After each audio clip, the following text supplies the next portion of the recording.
Hi friends, smart start PSCയുടെ പുതിയൊരു വീഡിയോയിലേക്ക് ഏവർക്കും സ്വാഗതം. നമ്മൾ ഇന്ന് പഠിക്കാൻ പോകുന്നത് പുതിയ SCERT 9ാം ക്ലാസ്സിലെ 1ാമത്തെ അധ്യായം ലോകത്തിൻ്റെ നെറുകയിൽ എന്ന പാഠഭാഗത്തിൻ്റെ 2ാമത്തെ പാർട്ടാണ്. 1ാമത്തെ പാർട്ട് ഓൾറെഡി ചാനലിൽ അപ്ലോഡ് ചെയ്തിട്ടുണ്ട്. അത് കാണാത്തവർ അതൊന്ന് കണ്ടു നോക്കാം. അപ്പോൾ നമുക്ക് ക്ലാസ്സിലേക്ക് കിടക്കാം. ഇനി നമുക്ക് പഠിക്കാനുള്ളത് മധ്യ ഹിമാലയം. മധ്യ ഹിമാലയം എന്ന് പറയുന്നത് കാളി നദി മുതൽ തീസ്റ്റ നദി വരെയുള്ള ഹിമാലയ പ്രദേശമാണ്.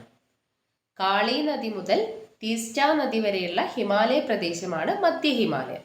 നേപ്പാൾ ഹിമാലയം എന്നും ഈ മധ്യ ഹിമാലയം അറിയപ്പെടുന്നുണ്ട്. കാളി നദി മുതൽ തീസ്റ്റ നദി വരെയുള്ള ഹിമാലയ പ്രദേശമാണ് മധ്യ ഹിമാലയം. മധ്യ ഹിമാലയം നേപ്പാൾ ഹിമാലയം എന്നും കൂടി അറിയപ്പെടുന്നു. ഈ മേഖലയുടെ ഭൂരിഭാഗവും നേപ്പാളിലാണ്. മധ്യ ഹിമാലയത്തിന്റെ ഭൂരിഭാഗം മേഖലയും നേപ്പാളിലാണ് സ്ഥിതി ചെയ്യുന്നത്. മധ്യ ഹിമാലയത്തിന്റെ പടിഞ്ഞാറൻ സിക്കിം, ഡാർജിലിംഗ് പ്രദേശങ്ങൾ മാത്രമാണ് ഇന്ത്യയിൽ ഉൾപ്പെടുന്നത്. ലോകത്തിലെ ഏറ്റവും ഉയരം കൂടിയ കൊടുമുടിയായ മൗണ്ട് എവറസ്റ്റ് നേപ്പാളിലാണ്. അപ്പൊ ലോകത്തിലെ ഏറ്റവും ഉയരം കൂടിയ കൊടുമുടി ഏതാന്ന് ചോദിച്ചാൽ മൗണ്ട് എവറസ്റ്റ് ആണ്. മൗണ്ട് എവറസ്റ്റ് സ്ഥിതി ചെയ്യുന്നത് നേപ്പാളിലാണ്. കാഞ്ചൻജംഗ പർവ്വതവും ഇന്ത്യ ചൈന അതിർത്തിയിൽ സ്ഥിതി ചെയ്യുന്ന നാഥുല ചുരവും ഈ പ്രദേശത്ത് സ്ഥിതി ചെയ്യുന്നു. അപ്പൊ നമുക്ക് ഇവിടെ പഠിക്കാനുള്ളത് ലോകത്തിലെ ഏറ്റവും ഉയരം കൂടിയ കൊടുമുടി ഏതാണ്? Mount Everest. മൗണ്ട് എവറസ്റ്റ് സ്ഥിതി ചെയ്യുന്നത് നേപ്പാളിലാണ്. കാഞ്ചൻജംഗ പർവ്വതവും നാഥുല ചുരവും മധ്യ ഹിമാലയത്തിലാണ് സ്ഥിതി ചെയ്യുന്നത്. അതുപോലെ ഇന്ത്യ ചൈന അതിർത്തിയിൽ സ്ഥിതി ചെയ്യുന്ന ചുരമാണ് നാഥുല ചുരം. ഇന്ത്യ ചൈന അതിർത്തിയിൽ സ്ഥിതി ചെയ്യുന്ന ചുരമാണ് നാഥുല ചുരം. ബാക്കി ഭാഗം നോക്കാം.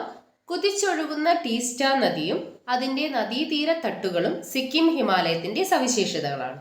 ഈ പ്രദേശത്തിന്റെ ഭൂമിശാസ്ത്രപരമായ അനുകൂല സാഹചര്യങ്ങൾ തിരിച്ചറിഞ്ഞ ബ്രിട്ടീഷുകാർ കൊളോണിയൽ കാലത്തു തന്നെ ഇവിടങ്ങളിൽ തേയില കൃഷി ആരംഭിച്ചു.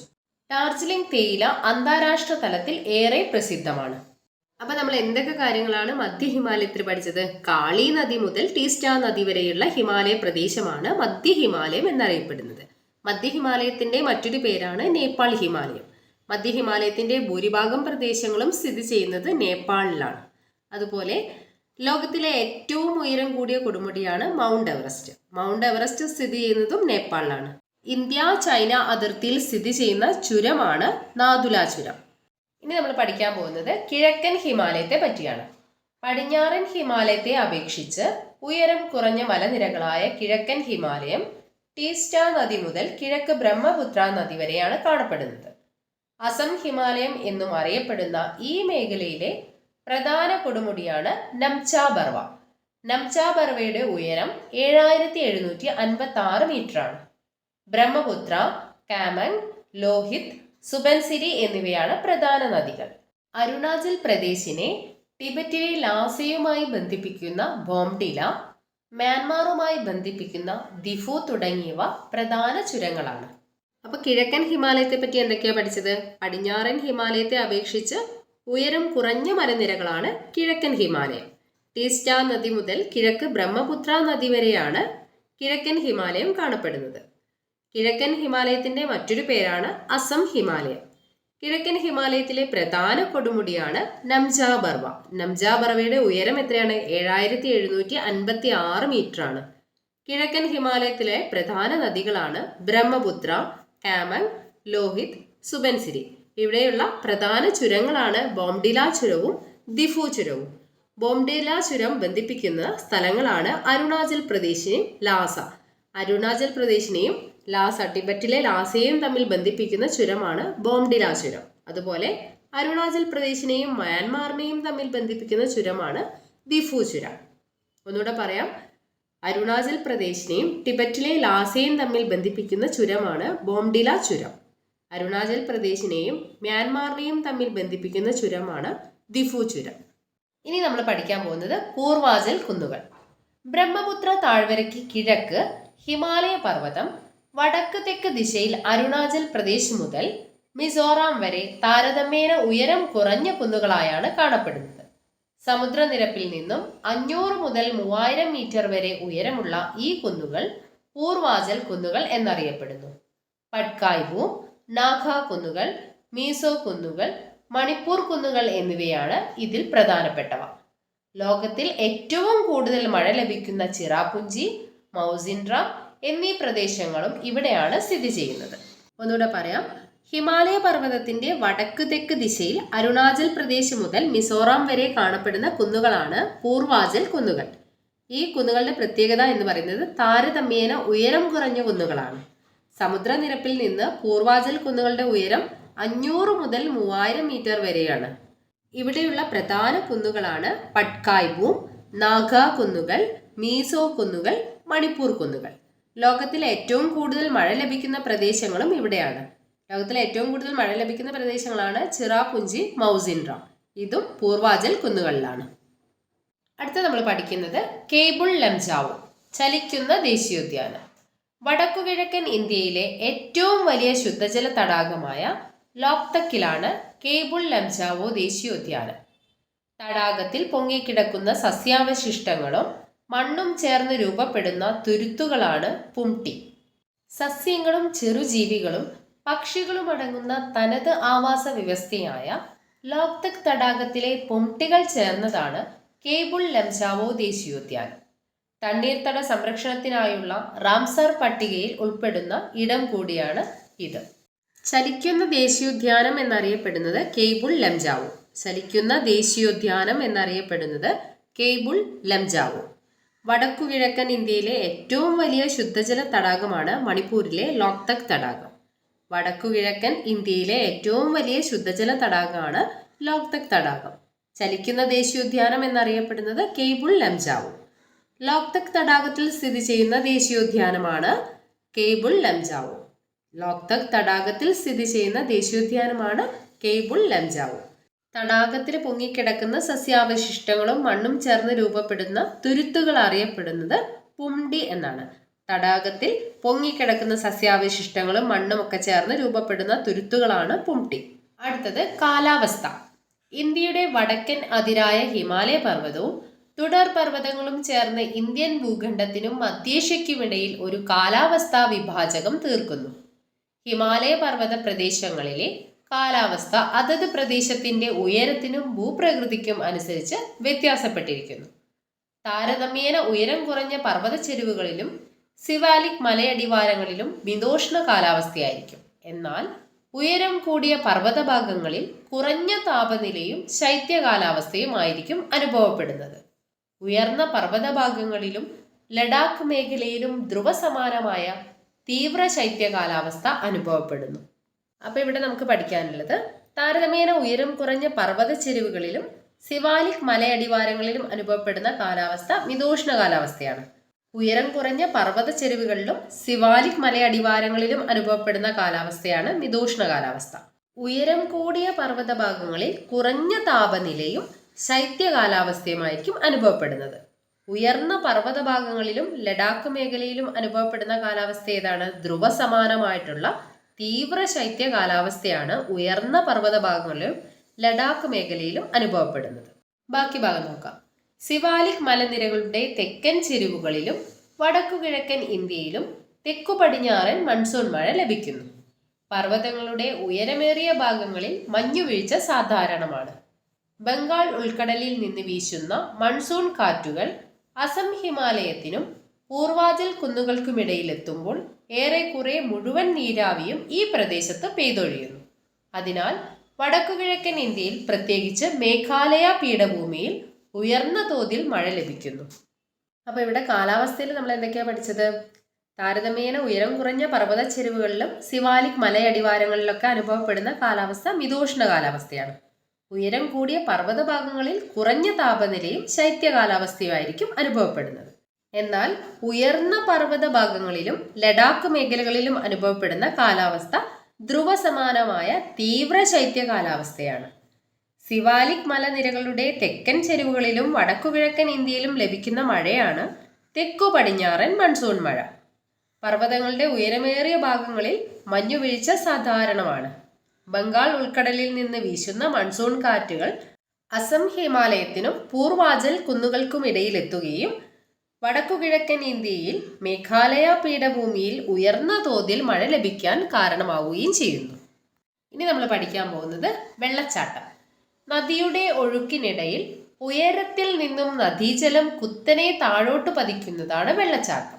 നദിയുടെ സഞ്ചാരപാതയിൽ ഉറപ്പു കുറഞ്ഞ ശിലകൾ കൂടുതലായി അപരദന വിധേയമാകുന്നതാണ് വെള്ളച്ചാട്ടങ്ങൾ രൂപപ്പെടാൻ കാരണം.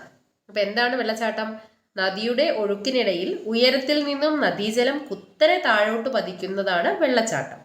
നദിയുടെ സഞ്ചാരപാതയിൽ ഉറപ്പു കുറഞ്ഞ ശിലകൾ കൂടുതലായിട്ട് അപരദനത്തിന് വിധേയമാവുകയും വെള്ളച്ചാട്ടങ്ങൾ രൂപപ്പെടാൻ കാരണമാവുകയും ചെയ്യുന്നു.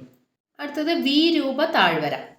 നദി ഒഴുകുമ്പോൾ വശങ്ങളിലെ അപരദനം മൂലം വീതി വർദ്ധിക്കുകയും നദീതടത്തിലെ അടിത്തട്ടിലെ അപരദനം മൂലം ആഴം വർദ്ധിക്കുകയും ചെയ്യുന്നു. ഈ പ്രവർത്തനങ്ങളാൽ ചരിഞ്ഞ വശങ്ങളോടുകൂടിയ നദീ താഴ്വരകൾ രൂപപ്പെടുന്നു. ഇവ ഇംഗ്ലീഷ് അക്ഷരമാലയിൽ വി അക്ഷരത്തിനോട് സാദൃശ്യമുള്ളതിനാൽ വി രൂപ താഴ്വര എന്നറിയപ്പെടുന്നു. നദി ഒഴുകുമ്പോൾ വശങ്ങളിലുള്ള അപരദനം മൂലം വീതി വർദ്ധിക്കുകയും നദിയിലെ അടിത്തട്ടിലെ അപരദനം മൂലം നദിയുടെ ആഴം വർദ്ധിക്കുകയും ചെയ്യുന്നു. ഈ പ്രവർത്തനങ്ങളാൽ രൂപപ്പെടുന്ന ചരിഞ്ഞ വശങ്ങളോട് കൂടിയ നദീ താഴ്വരകളാണ് വി രൂപ താഴ്വരകൾ. ഇനി നമ്മൾ പഠിക്കുന്നത് നദീവ്യവസ്ഥ. സിന്ധു, ഗംഗ, ബ്രഹ്മപുത്ര എന്നീ നദികളും അവയുടെ പോഷക നദികളും ചേർന്നാണ് ഹിമാലയം നീരൊഴുക്ക് വ്യൂഹം സൃഷ്ടിക്കുന്നത്. മഴയിൽ നിന്നും മഞ്ഞുരുകിയും ജലം ലഭിക്കുന്നതിനാൽ ഇവ വർഷം മുഴുവൻ നീരൊഴുക്കുള്ള നദികളാണ്. പർവ്വത പ്രദേശത്ത് അതിശക്തമായ നീരൊഴുക്കാണ് ഈ നദികൾക്കുള്ളത്. സമതല പ്രദേശങ്ങളിൽ വെള്ളപ്പൊക്കവും ഗതിമാറി ഒഴുകലും സാധാരണമാണ്. ഈ നദികൾ പർവ്വത ഭാഗങ്ങളിൽ വി രൂപ താഴ്വരകൾ, ഗിരികന്ധരങ്ങൾ, വെള്ളച്ചാട്ടങ്ങൾ തുടങ്ങിയ ഭൂരൂപങ്ങൾ സൃഷ്ടിക്കുന്നു. ഇവിടെ നമ്മൾ എന്തൊക്കെ കാര്യങ്ങളാണ് പഠിച്ചത്? ഹിമാലയൻ നീരൊഴുക്ക് വ്യൂഹം സൃഷ്ടിക്കുന്നത് സിന്ധു, ഗംഗ, ബ്രഹ്മപുത്ര നദികളും അവയുടെ പോഷക നദികളും ചേർന്നാണ്. അപ്പൊ സിന്ധു, ഗംഗ, ബ്രഹ്മപുത്ര നദികളും അവയുടെ പോഷക നദികളും ചേർന്നാണ് ഹിമാലയൻ നീരൊഴുക്ക് വ്യൂഹം സൃഷ്ടിക്കുന്നത്. മഴയിൽ നിന്നും മഞ്ഞൊരുകിയും ജലം ലഭിക്കുന്നതിനാൽ വർഷം മുഴുവൻ നീരൊഴുക്കുള്ള നദികളാണ് ഹിമാലയൻ നദികൾ. പർവ്വത പ്രദേശത്ത് അതിശക്തമായ നീരൊഴുക്കാണ് ഹിമാലയൻ നദികൾക്കുള്ളത്. സമതല പ്രദേശങ്ങളിൽ വെള്ളപ്പൊക്കവും ഗതിമാറി ഒഴുകലും സാധാരണമാണ്. ഈ നദികളിൽ പർവ്വത ഭാഗങ്ങളിൽ സൃഷ്ടിക്കുന്ന ഭൂരൂപങ്ങളാണ് വി രൂപ താഴ്വരകൾ, ഗിരികന്ധരങ്ങൾ, വെള്ളച്ചാട്ടങ്ങൾ. ഹിമാലയൻ നദികളുടെ മാപ്പാണ് കൊടുത്തിരിക്കുന്നത്. അപ്പോൾ സിന്ധു, ഗംഗ, ബ്രഹ്മപുത്ര നദികളും അവയുടെ പോഷക നദികളൊക്കെ ഈ മാപ്പിൽ വ്യക്തമായിട്ട് കൊടുത്തിട്ടുണ്ട്. അപ്പോൾ അതൊന്ന് നോക്കുക. ബാക്കി പഠിക്കാം. മാനസ സരോവർ തടാകത്തിനടുത്ത് ബൊക്കാർച്ചു ഹിമാനിയിൽ നിന്ന് ഉത്ഭവിക്കുന്ന സിന്ധു നദിയും അതിൻ്റെ പോഷക നദികളുമാണ് വടക്കു പടിഞ്ഞാറൻ ഹിമാലയത്തിലെ പ്രധാന നീരൊഴുക്ക് വ്യൂഹം. അപ്പോൾ ഇവിടെ എന്താ പറഞ്ഞത്? മാനസ സരോവർ തടാകത്തിനടുത്ത് ബൊക്കാർച്ചു ഹിമാനിയിൽ നിന്ന് ഉത്ഭവിക്കുന്ന നദിയാണ് സിന്ധു നദി. സിന്ധു നദിയും അതിൻ്റെ പോഷക നദികളുമാണ് വടക്കു പടിഞ്ഞാറൻ ഹിമാലയത്തിലെ പ്രധാന നീരൊഴുക്ക് വ്യൂഹം. അടുത്തത് ഗംഗോത്രി ഹിമാനിയിലെ ഗോമുഖിൽ നിന്ന് ഉത്ഭവിക്കുന്ന ഗംഗാ നദിയും അതിൻ്റെ പോഷക നദികളായ യമുന, ഗാഗ്ര, ഗണ്ഡക്, കോസി തുടങ്ങിയവയുമാണ് ഉത്തരാഖണ്ഡ്, നേപ്പാൾ ഹിമാലയത്തിലെ പ്രധാന നദികൾ. അപ്പം ഗംഗാനദി ഉത്ഭവിക്കുന്നത് ഗംഗോത്രി ഹിമാനിയിലെ ഗോമുഖിൽ നിന്നാണ്. ഗംഗാനദിയുടെ പ്രധാന പോഷക നദികളാണ് യമുന, ഗാഗ്ര, ഗണ്ഡക്, കോസി. ഉത്തരാഖണ്ഡ്, നേപ്പാൾ ഹിമാലയത്തിലെ പ്രധാന നദികളാണ് ഗംഗാനദിയുടെ പോഷക നദികളായിട്ടുള്ള യമുന, ഗാഗ്ര, ഗണ്ഡക്, കോസി തുടങ്ങിയവ. അടുത്തത് മാനസ സരോവര തടാകത്തിനടുത്ത് ചമയുങ്തുങ് ഹിമാനിയിൽ നിന്ന് ഉത്ഭവിക്കുന്ന ബ്രഹ്മപുത്രയും അതിൻ്റെ പോഷക നദികളായ ദിമാങ്, ലോഹിത്, മാനസ് തുടങ്ങിയവയുമാണ് കിഴക്കൻ ഹിമാലയത്തിലെ നദീവ്യൂഹം. അപ്പം ബ്രഹ്മപുത്ര നദി ഉത്ഭവിക്കുന്നത് എവിടെ നിന്നാണ്? മാനസ സരോവർ തടാകത്തിനടുത്തുള്ള ചമയുങ്തുങ് ഹിമാനിയിൽ നിന്നാണ് ബ്രഹ്മപുത്ര നദി ഉത്ഭവിക്കുന്നത്. ബ്രഹ്മപുത്ര നദിയുടെ പ്രധാന പോഷക നദികളാണ് ദിബാങ്, ലോഹിത്, മാനസ് തുടങ്ങിയവ. ഇനി നമ്മൾ പഠിക്കാൻ പോകുന്നത് ഹിമാലയ പർവ്വത പ്രദേശത്തെ മണ്ണിനങ്ങളെ പറ്റിയാണ്. ഹിമാലയ പർവ്വത പ്രദേശത്ത് പൊതുവായി പർവ്വത മണ്ണും വനമണ്ണുമാണ് കാണപ്പെടുന്നത്. പർവ്വത പരിസ്ഥിതി അനുസരിച്ച് മണ്ണിന്റെ ഘടനയിലും തരി വലിപ്പത്തിലും വ്യത്യാസമുണ്ടാകും. താഴ്വാരങ്ങളിൽ നേർത്ത തരികളോട് കൂടിയതും ജൈവാംശം കൂടുതലുള്ളതുമായ മണ്ണാണ് കാണപ്പെടുന്നത്. ഉയർന്ന ചരിവുകളിൽ വലിയ തരികളോട് കൂടിയ ജൈവാംശം കുറഞ്ഞ മണ്ണായിരിക്കും കാണാൻ സാധിക്കുക. താഴ്വരകളിൽ എക്കൽ മണ്ണിന്റെ നിക്ഷേപമാണ് പ്രധാനമായും കാണപ്പെടുന്നത്. കാശ്മീർ താഴ്വരയിലെ ഹിമാനികൾ നിക്ഷേപിക്കുന്ന അവസാദങ്ങളാണ് കരേവാസ്. നേർത്ത മണലും ജൈവാംശങ്ങളും നിറഞ്ഞ മണ്ണാണിത്. ഇവ കുങ്കുമപ്പൂ കൃഷിക്ക് അനുയോജ്യമാണ്. അപ്പോൾ ഇവിടെ എന്തൊക്കെയാണ് പഠിക്കാനുള്ളത്? ഹിമാലയ പർവ്വത പ്രദേശത്ത് കാണപ്പെടുന്ന മണ്ണിനങ്ങൾ ഏതൊക്കെയാണ്? പർവ്വത മണ്ണും വനമണ്ണും. താഴ്വാരങ്ങളിൽ കാണപ്പെടുന്ന മണ്ണിന്റെ പ്രത്യേകത നേർത്ത തരികളോട് കൂടിയതും ജൈവാംശം കൂടുതലുള്ള മണ്ണിനമാണ്. എന്നാൽ ഉയർന്ന പർവ്വത ചെരുവുകളിൽ കാണപ്പെടുന്ന മണ്ണ് വലിയ തരികളോട് കൂടിയതും ജൈവാംശം കുറഞ്ഞതുമായ മണ്ണാണ്. താഴ്വരകളിലാണ് ജൈവാംശം കൂടിയ മണ്ണിനം കാണുന്നത്. ഉയർന്ന ചെരുവുകളിലാണെങ്കിൽ ജൈവാംശം കുറഞ്ഞ മണ്ണിനമാണ് കാണപ്പെടുന്നത്. എക്കൽ മണ്ണിന്റെ നിക്ഷേപം പ്രധാനമായും കാണപ്പെടുന്നത് താഴ്വരകളിലാണ്. കാശ്മീർ താഴ്വരകളിലെ ഹിമാനികൾ നിക്ഷേപിക്കുന്ന അവസാദങ്ങളാണ് കരൈവാസ്. നേർത്ത മണലും ജൈവാംശവും നിറഞ്ഞ മണ്ണാണ് കരൈവാസ്. കാശ്മീർ താഴ്വരയിലെ ഹിമാനികൾ നിക്ഷേപിക്കുന്ന അവസാദങ്ങളാണ് കരൈവാസ് എന്നറിയപ്പെടുന്നത്. നേർത്ത മണലും ജൈവാംശങ്ങളും നിറഞ്ഞ മണ്ണാണ് കരൈവാസ്. ഈ മണ്ണിനം കുങ്കുമ കൃഷിക്ക് കൂടുതൽ അനുയോജ്യമാണ്. കുങ്കുമ കൃഷിക്ക് അനുയോജ്യമായ മണ്ണിനമാണ് കരൈവാസ്. പർവ്വതനിരകൾക്കിടയിലെ താഴ്വാരങ്ങളിൽ എക്കൽ മണ്ണ് കാണപ്പെടാൻ കാരണം എന്താണ്? പർവ്വത പ്രദേശങ്ങളിൽ നിന്നും നദികൾ ഒഴുക്കിക്കൊണ്ടുവരുന്ന ശിലാപദാർത്ഥങ്ങൾ താഴ്വാരങ്ങളിൽ എക്കൽ നിക്ഷേപത്തിന് കാരണമാകുന്നു. അതുകൊണ്ടാണ് പർവ്വത നിരകൾക്കിടയിലുള്ള താഴ്വാരങ്ങളിൽ എക്കൽ മണ്ണ് ധാരാളമായിട്ട് കാണാൻ കാരണം. അടുത്തത് സസ്യജാലങ്ങൾ. ഉയരം, ഭൂപ്രകൃതി, മണ്ണിനം, കാലാവസ്ഥ തുടങ്ങിയ ഘടകങ്ങളിലെ വ്യത്യാസം ഹിമാലയൻ നിരകളിലെ സസ്യജാലങ്ങളിൽ പ്രാദേശിക വ്യത്യാസങ്ങൾ സൃഷ്ടിക്കുന്നു. കിഴക്കൻ ഹിമാലയത്തിനും വടക്കു കിഴക്കൻ കുന്നുകളിലും ശരാശരി വാർഷിക മഴ 200 സെന്റിമീറ്ററിന് മുകളിലായി ലഭിക്കുന്നതിനാൽ ഉഷ്ണമേഖലാ നിത്യഹരിത വനങ്ങൾ കൂടുതലായി കാണപ്പെടുന്നു. ഉയരം കൂടുന്നതിനനുസരിച്ച് ഊഷ്മാവ് കുറയുന്നതിനാൽ ഹിമാലയ പർവ്വത പ്രദേശങ്ങളിലെ നൈസർഗിക സസ്യജാലങ്ങളിലും അനുസൃതമായ മാറ്റം ദൃശ്യമാണ്.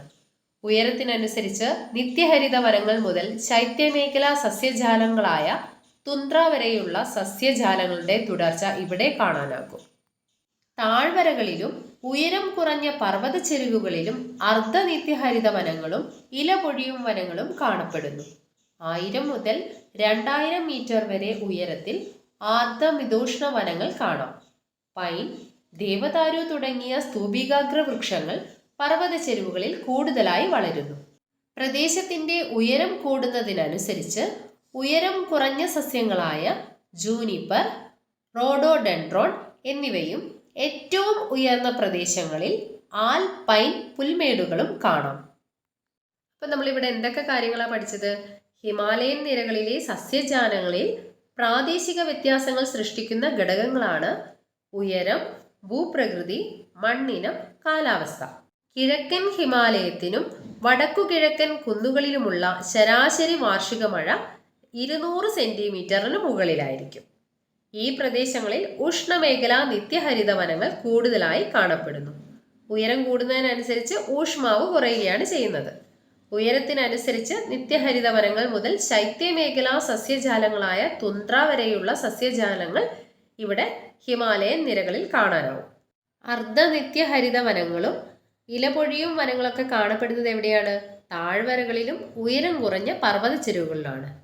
ആർദ്രമിതോഷ്ണ വനങ്ങൾ കാണപ്പെടുന്നതോ 1000 മുതൽ 2000 മീറ്റർ വരെ ഉയരത്തിലാണ് ആർദ്രമിതോഷ്ണ വനങ്ങൾ കാണപ്പെടുന്നത്. പർവ്വത ചെരുവുകളിൽ കൂടുതലായിട്ട് വളരുന്ന സ്തൂപികാകൃത വൃക്ഷങ്ങളാണ് പൈന്, ദേവദാരു എന്നിവ. അടുത്തത് വന്യജീവി സമ്പത്ത്. സ്വാഭാവിക വനഭൂമി ധാരാളമുള്ള ഹിമാലയ പർവ്വത പ്രദേശം വന്യജീവി സമ്പന്നവുമാണ്. യാക്ക്, കസ്തൂരിമാൻ, ഒറ്റക്കൊമ്പൻ കണ്ടാമൃഗം, ഹിമപ്പുലി തുടങ്ങി നിരവധി ജീവിവർഗങ്ങളുടെ തനത് ആവാസ കേന്ദ്രമാണിവിടം.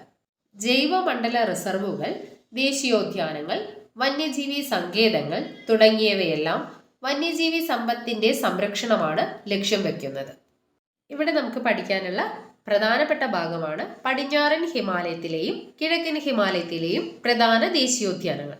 അതിൽ ആദ്യം പറയുന്നത് പടിഞ്ഞാറൻ ഹിമാലയത്തിലെ ദേശീയോദ്യാനങ്ങളാണ്. ജമ്മു കാശ്മീരിലെ ഡച്ചിങ്ഹാം ദേശീയോദ്യാനം, ലഡാക്കിലെ ഹെമിസ് ദേശീയോദ്യാനം, ഉത്തരാഖണ്ഡിലെ പൂക്കളുടെ താഴ്വര, ഉത്തരാഖണ്ഡിലെ കോർബറ്റ്, രാജാജി ദേശീയോദ്യാനം സ്ഥിതി ചെയ്യുന്നത് ഉത്തരാഖണ്ഡിലാണ്. അപ്പോൾ പടിഞ്ഞാറൻ ഹിമാലയത്തിലെ ദേശീയോദ്യാനങ്ങളാണ് ഡച്ചിങ്ഹാം ദേശീയോദ്യാനം, ജമ്മു കാശ്മീരിലാണ് സ്ഥിതി ചെയ്യുന്നത്. ഹെമിസ് ദേശീയോദ്യാനം ലഡാക്കിലാണ് സ്ഥിതി ചെയ്യുന്നത്. പൂക്കളുടെ താഴ്വര ഉത്തരാഖണ്ഡിലാണ്. കോർബറ്റ് നാഷണൽ പാർക്ക് ഉത്തരാഖണ്ഡിലാണ് സ്ഥിതി ചെയ്യുന്നത്. അതുപോലെ രാജാജി ദേശീയോദ്യാനം സ്ഥിതി ചെയ്യുന്നത് ഉത്തരാഖണ്ഡിലാണ്. അടുത്തത് കിഴക്കൻ ഹിമാലയത്തിലെ ദേശീയോദ്യാനങ്ങളാണ് ഇനി പറയുന്നത്. കാഞ്ചൻജംഗ സിക്കിമിലാണ് സ്ഥിതി ചെയ്യുന്നത്. ദിബ്രു സൈഖോവ ദേശീയോദ്യാനം അസമിലും കാശിരംഗ ദേശീയോദ്യാനം അസമിലാണ് സ്ഥിതി ചെയ്യുന്നത്. മാനസ് ദേശീയോദ്യാനം അസമിലും കേബിൾ ലംജാവു മണിപ്പൂരിലാണ് സ്ഥിതി ചെയ്യുന്നത്. കിഴക്കൻ ഹിമാലയത്തിലെ ദേശീയോദ്യാനങ്ങളാണ് കാഞ്ചൻജംഗ, ദിബ്രു സൈഖോവ, കാസിരംഗ, മാനസ്, കേബിൾ ലംജാവു. ഇനി നമ്മൾ പഠിക്കാൻ പോകുന്നത് കൃഷി. ഭൂപരമായ പരിമിതികൾ കാരണം പർവ്വത പ്രദേശങ്ങളിൽ കൃഷി താരതമ്യേന കുറവാണ്. ഉയരം, ചെങ്കുത്തായ ചെരിവ്, പാകമാകാത്ത മണ്ണ്, കുറഞ്ഞ താപനില തുടങ്ങിയവയാണ് പ്രതികൂല ഘടകങ്ങൾ. എന്നിരുന്നാലും ഈ പ്രദേശത്തെ ജനങ്ങൾ വിവിധ ഉപജീവന കൃഷികളിൽ ഏർപ്പെടുന്നു. പർവ്വത ചെരുവുകൾ തട്ടുകളായി തിരിച്ച് ഓരോ പ്രദേശത്തിനും അനുയോജ്യമായ വിളകൾ കൃഷി ചെയ്യുന്നു. നെല്ല്, പയറുവർഗ്ഗങ്ങൾ, ഉരുളക്കിഴങ്ങ് എന്നിവ മഴക്കാലത്തും ഗോതമ്പ്, മിതോഷ്ണ പഴവർഗ്ഗങ്ങൾ എന്നിവ വസന്തകാലത്തും കൃഷി ചെയ്യുന്നു. കിഴക്കൻ ഹിമാലയത്തിന്റെ പർവ്വത ചെരുവുകളിലും താഴ്വരകളിലും പ്രത്യേകിച്ച് അസം, ഡാർജിലിംഗ് മേഖലകളിൽ തേയില കൃഷിയാണ് കൂടുതലായി ഉള്ളത്. വടക്കുകിഴക്കൻ ഇന്ത്യയിലെ കുന്നുകളിൽ തദ്ദേശീയ ഗോത്രജനത സ്ഥാനമാറ്റ കൃഷി പോലുള്ള പരമ്പരാഗത കൃഷി രീതികൾ പിന്തുടരുന്നവരാണ്. അപ്പോൾ നമ്മളിവിടെ പഠിച്ച കാര്യങ്ങൾ ഒന്നുകൂടെ പറയാം.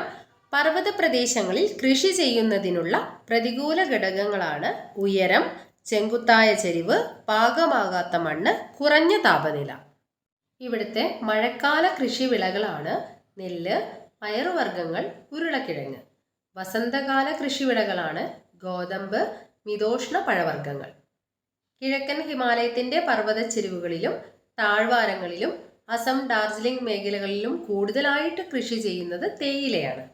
അതുപോലെ വടക്കുകിഴക്കൻ ഇന്ത്യയിലെ കുന്നുകളിൽ തദ്ദേശീയ ഗോത്രജനത പിന്തുടരുന്ന കൃഷി രീതിയാണ് സ്ഥാനമാറ്റ കൃഷി, അതായത് ഷിഫ്റ്റിംഗ് കൾട്ടിവേഷൻ. വടക്കുകിഴക്കൻ ഇന്ത്യയിലെ കുന്നുകളിൽ തദ്ദേശീയ ഗോത്രജനത പിന്തുടരുന്ന കൃഷി രീതിയാണ് സ്ഥാനമാറ്റ കൃഷി.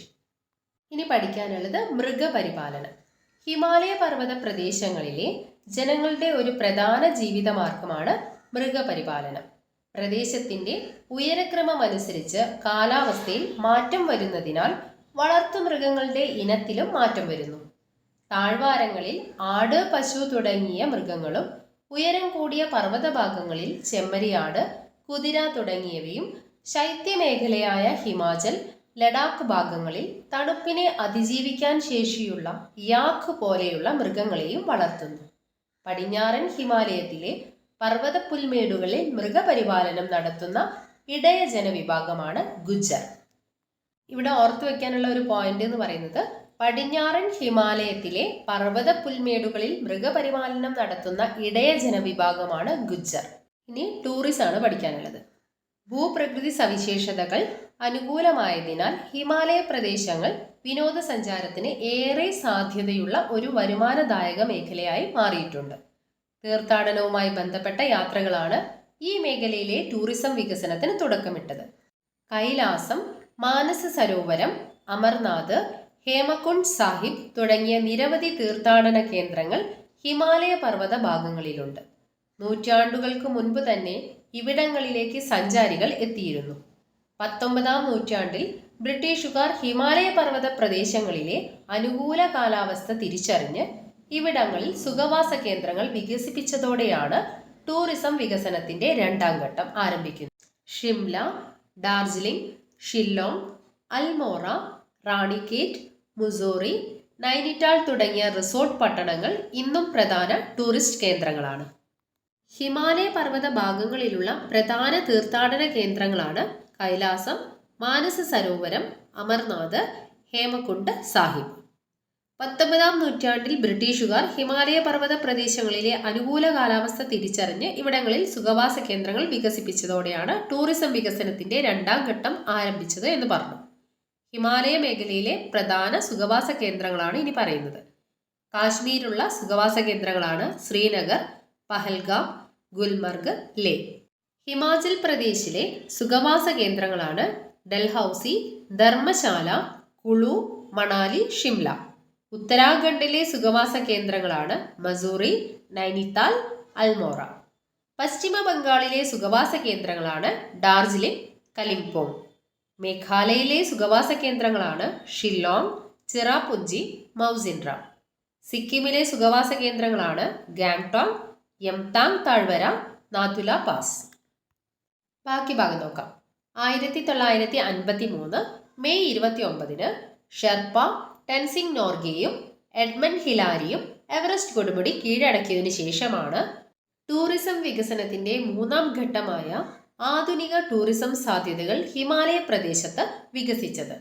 ഇന്ന് പർവ്വതാരോഹണം, പാരാഗ്ലൈഡിംഗ്, സ്കീയിങ് തുടങ്ങിയ സാഹസിക വിനോദസഞ്ചാര മേഖലയും ഏറെ വികസിച്ചിട്ടുണ്ട്. ഇവിടെ പഠിക്കാനുള്ള ഒരു പോയിന്റ്, ടെൻസിംഗ് നോർഗെയും എഡ്മണ്ട് ഹിലാരിയും എവറസ്റ്റ് കൊടുമുടി കീഴടക്കിയത് എന്നാണ്? 1953 മെയ് 29. 1953 മെയ് 29 ടെൻസിംഗ് നോർഗെയും എഡ്മണ്ട് ഹിലാരിയും എവറസ്റ്റ് കൊടുമുടി കീഴടക്കിയത്. പർവ്വതങ്ങൾ പ്രതിബന്ധങ്ങളല്ല, മറിച്ച് പുറം ലോകത്തിലേക്കുള്ള കവാടങ്ങളാണ് എന്ന് അഭിപ്രായപ്പെട്ടത് ആരാണ്? ടെൻസിംഗ് നോർഗെ. പർവ്വതങ്ങൾ പ്രതിബന്ധങ്ങളല്ല, മറിച്ച് പുറം ലോകത്തിലേക്കുള്ള കവാടങ്ങളാണ് എന്ന് പറഞ്ഞത് ടെൻസിംഗ് നോർഗെയാണ്. അപ്പോൾ നമ്മൾ ഇന്നത്തെ ക്ലാസ്സിൽ പുതിയ SCERT 9ാം ക്ലാസ്സിലെ 1ാമത്തെ അധ്യായം കംപ്ലീറ്റ് ആയിട്ട് പഠിച്ചു. 2 പാർട്ടായിട്ടാണ് അപ്ലോഡ് ചെയ്തിരിക്കുന്നത്. ആദ്യത്തെ പാർട്ട് ഓൾറെഡി അപ്ലോഡ് ചെയ്തിട്ടുണ്ട്, അത് കാണാത്തവർ അതൊന്ന് കണ്ടു നോക്കുക. അപ്പോൾ വീഡിയോസ് ഇഷ്ടമാവുന്നുണ്ടെങ്കിൽ ലൈക്ക് ചെയ്യാനും ഷെയർ ചെയ്യാനൊന്നും മറക്കരുത്.